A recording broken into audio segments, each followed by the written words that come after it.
The money I left behind was not left in overseas. I left money in 3 banks.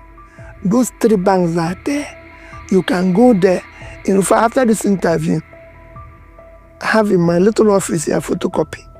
I will give you a photocopy of my handover note, including the balances of that account as at the date I left office, issued by the banks. The senator from Borno State, Ali Ndume, said that the current president, Bola Ahmed Tinubu, who is receiving endorsement from both House of Rep members, senators, and sitting governors across Nigeria, is not eligible or will not even win the election because in 2015, Goodluck Ebele Jonathan received endorsement from 22 sitting governors, yet he lost to Muhammadu Buhari. Why? Because of insecurity, hunger, and a lot of issues bothering Nigeria as of that time.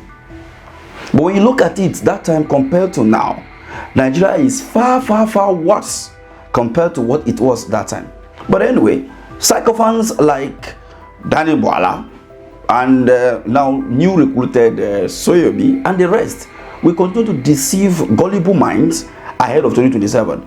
But however, His Excellency Mr. Peter Obi continued to reiterate that he has been able to build capacity as well as he has a different kind of background politically than every other candidate that is vying for the office of the president comes 2027. And for the fact that he let Nigerians know before 2023 election how much he left in Anambra Bank, their saving accounts, and what he has been able to achieve in Anambra State is still something that many Nigerians did not believe, maybe because of what you all know already. But then, let's take a listen to what Mr. Peter Obi said. I left in Access Bank, which is still there, 12 billion naira, $50 million. And I'm going to give you a copy. 12 billion naira and $50 million in Access Bank. I left in Diamond Bank, 12 billion naira, $50 million. In Diamond and Diamond, I left in Fidelity Bank, 12 billion naira, $50 million. $50 million in this 3 account and 12 billion naira. And 36 billion. What debts did you... 1 minute, they're documented.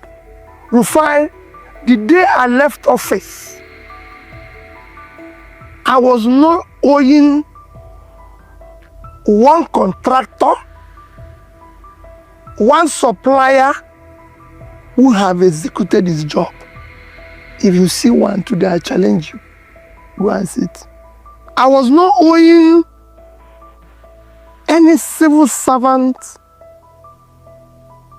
that was supposed to be paid by the state salary. I was not owing gratuity. I was not owing pension. Additionally, if you want to know, I left salary enough to pay salary for 3 months. It's documented, and I'm going to give you the documents. It's not something that anybody. So I wasn't owing anybody. So you said you were not owing people that had completed their job, but you were owing those that had not completed their jobs. If you haven't done your job, can I pay you? How can you pay somebody who haven't completed a job? Even you. So you are not paid those that were not completed, that the job was still ongoing.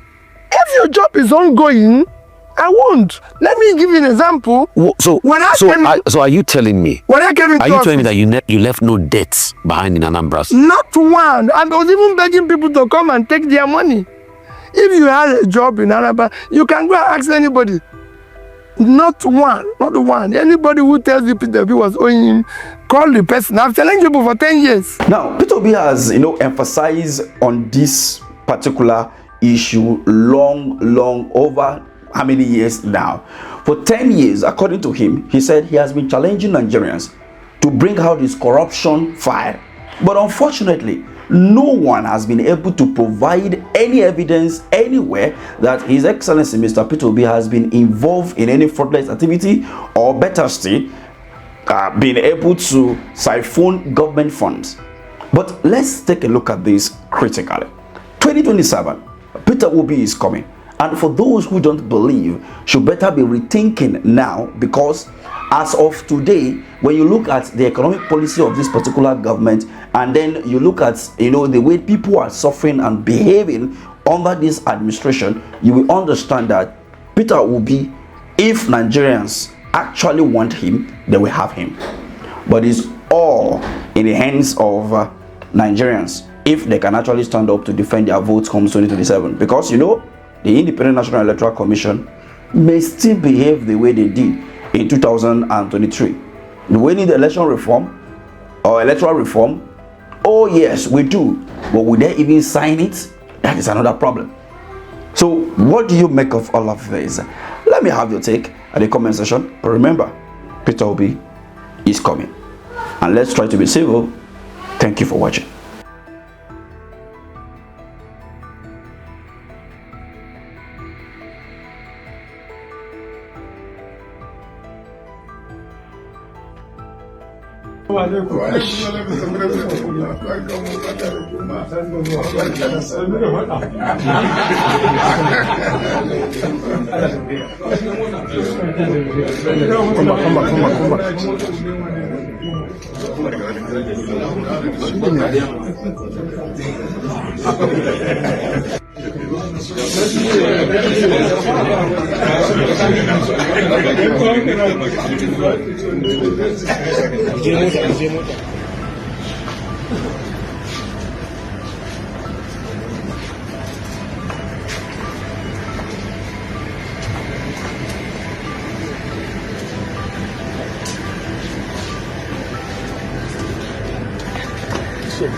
Do not say because Peter Obi is from the east, I'll vote for him.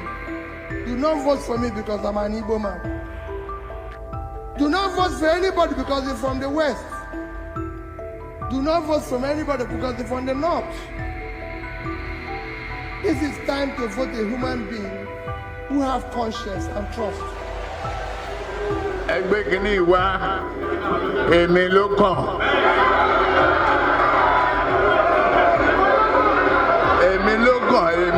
Èmi ló kàn. Ó tásìkò náà. Agbára yìí kò ń ṣe fún Òkè Ọya nìkan. Yorùbá ló kàn.